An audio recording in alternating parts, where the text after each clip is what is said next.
Hey guys, I am Caleb Giddings, and you are watching Gunday Brunch, brought to you by Taurus USA and Guns.com. I'm going to skip the ad read this week. You know who your sponsors are, you know what we bring to you. As you can see, I am all alone in my little boxes. I have no Jack and no Keith over here to keep me company this week. As you may have noticed from last week's episode, as we said, it's very markety out there right now, and we're all quite busy doing our jobs, doing our marketing jobs. And so we weren't able to coordinate schedules for this week. Don't worry though, all three of us will be back in the office next week for a Thanksgiving extravaganza episode. But now that I've gotten all of that out of the way, let's talk about what I'm here to talk about. And that's one of my very favorite things. And that thing is shotguns. I love shotguns.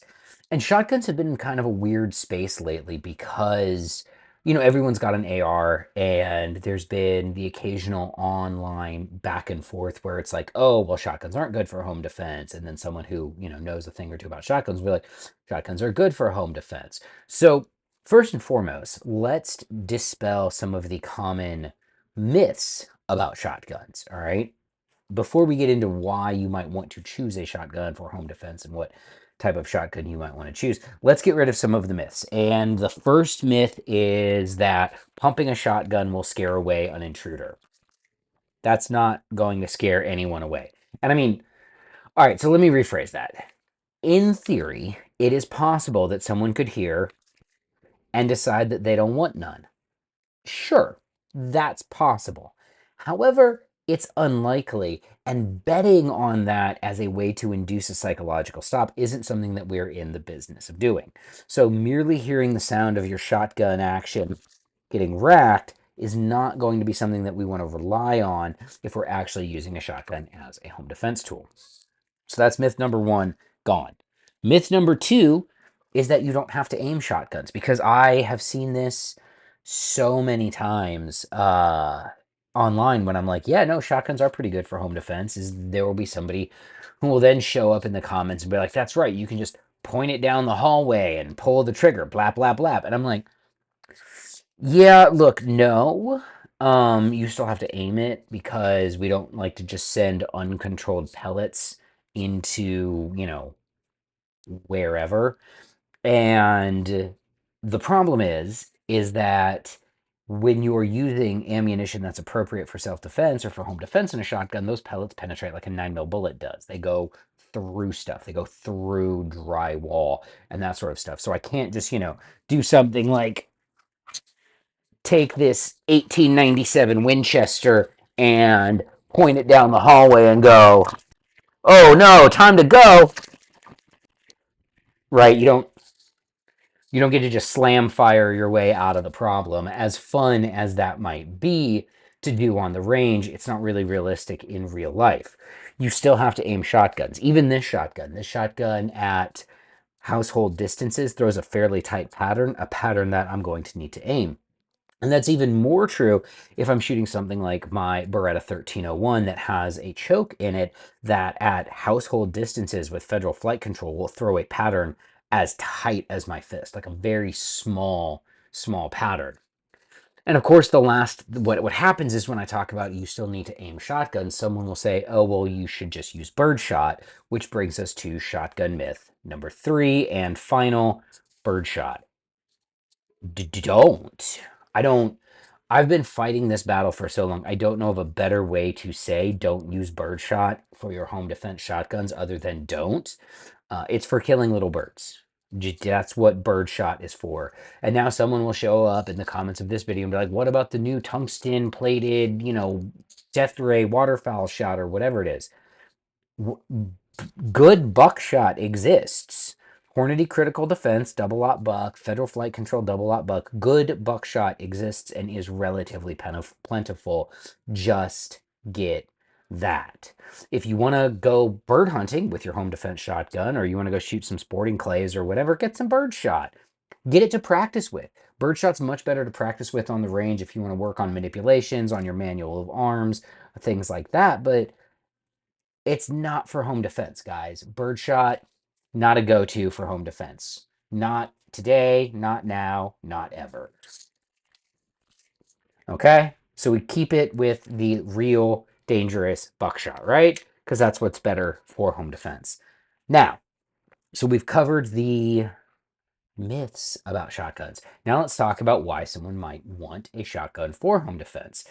Well, one is that shotguns, like revolvers, have a relatively simple learning curve, right? So it's very easy to take a gun like this Winchester trench gun or the Mossberg Shockwave, and we'll talk about the Shockwave here in a minute, and you stick 4 or 5 or whatever shells in there, and you don't even have to and as long as you understand how the manual of arms works, once you figure that out, all you have to do to get this gun into action is throw it into your shoulder and give it the old, and now you have a round in the chamber. The safety's already off. You can just rip the trigger, right? Easy day. Simple, robust actions, manually operated. Great. Fantastic stuff, right? Now we can talk about some special purpose shotguns while we're at it, like a semi automatic shotgun.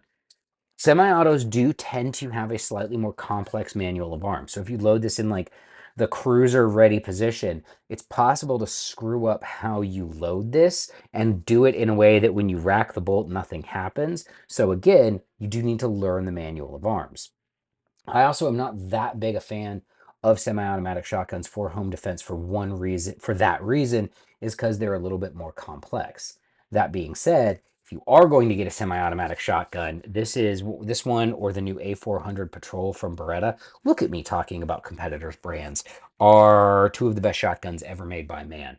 I really like this gun. I've had it with a red dot on it, but I find that the iron sights are more than adequate to get the job done. So I've never really, once I took the dot back off, I never really particularly felt the need to remount it because again, I can do lots with these excellent iron sights on this gun.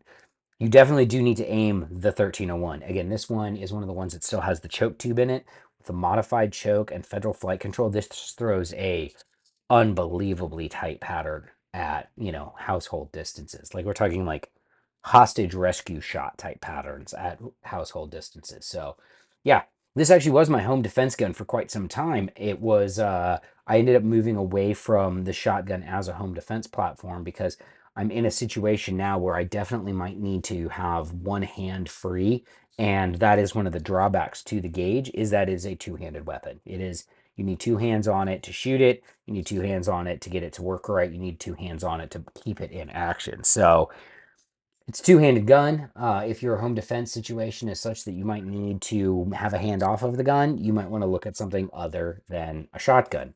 Now, let's real quickly talk about special purpose shotguns because we do have one of those right here, and that is the Mossberg Shockwave, and this is the Shockwave in 410.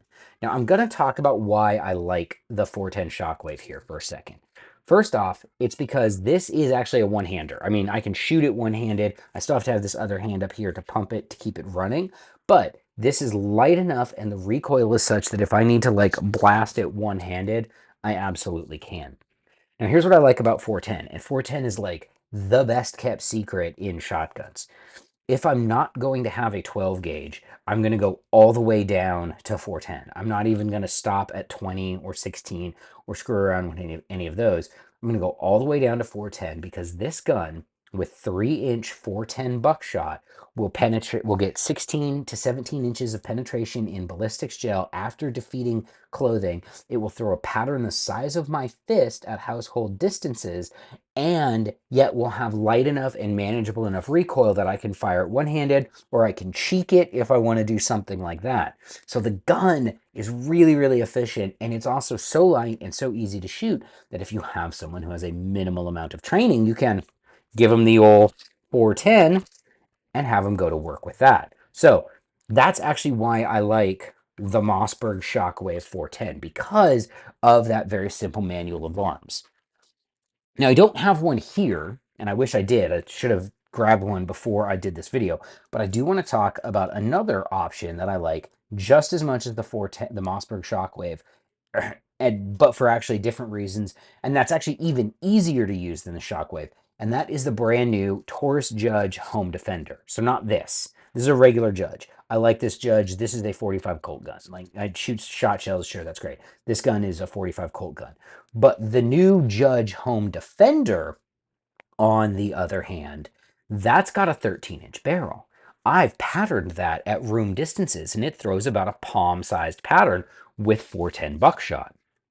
That has all of the advantages of a revolver. It's actually easier to load and manipulate and shoot than the pump shockwave. You can toss 5 rounds into that thing, put a red dot on the rail on top, and then just throw that bad boy up here and just go 1, 2, 3, 4, 5. You can actually shoot it faster than you can shoot the judge, because instead of, or the shockwave, because instead of having to go every round, you just go bap, bap, bap. You're just pulling the trigger. It is everything that's good about a compact 410 shotgun, but in a revolver platform. And I'm going to be super honest with you guys. When I first saw it in the factory, when I saw the prototype, I was like, this is the dumbest thing I've ever seen.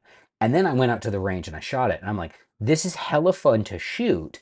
And also, in addition to being hella fun to shoot, there is actually a legitimate use case for it. Like, I could throw a Crimson Trace, one of those cheap Crimson Trace rail mount lasers on it, and have a gun that I can literally like hit the like. I have to acknowledge that we live in a world where some people are never going to want to get training, but they're still going to want to hit what they aim at. So you can throw that laser on there, zero it for your buckshot pattern at room distances, and then I have a below line of sight visual aiming reference where I can put the beam on somebody and rip the trigger and get a hit. And like, the version of me that existed in 2017 and insisted that everybody should get training and take a class and do all of that would be appalled by what this version of me is about to say. But this version of me accepts that people aren't going to get training. Some people will. God bless those people for it. But not everyone will.